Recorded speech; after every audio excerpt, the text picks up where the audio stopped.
Hello भाऊ, मी काय म्हणलं, रक्षाबंधन येत आहे, एका दिवसाची सुट्टी घ्यायचं. मागच्या वेळी त्या बायकोन सुट्टीच नव्हती घेऊन देल तर तुले आलाच नव्हता का वाऱ्यावानीच गेलास हो.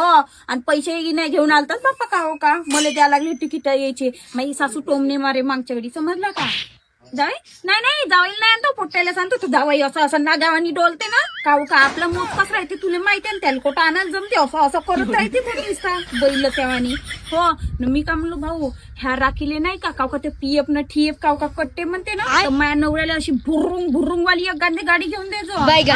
आणि माहितीये का ते का म्हणते की कायचे पैसे भेटले ना बॅलेन्सचे, तर नाही का मला एखादी साडी घेऊन देतो. आणि माया पोट्टीले नाही का असे ह्या करीना आणि एवढा मोठा फरक घेऊन देतो. माझ्या पोट्टीने चांगलं पाहिजे शाळेत का माया मामानं डीरच घेऊन दिलं, माझ्या मामानं डीरच घेऊन दिलं म्हणून.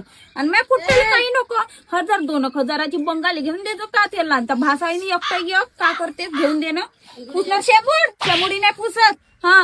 नाही तो शेंबडाच आहे माझ्या पोरगा. का करतेस त्या पोरीला दिवाचा आहे त्याने हो.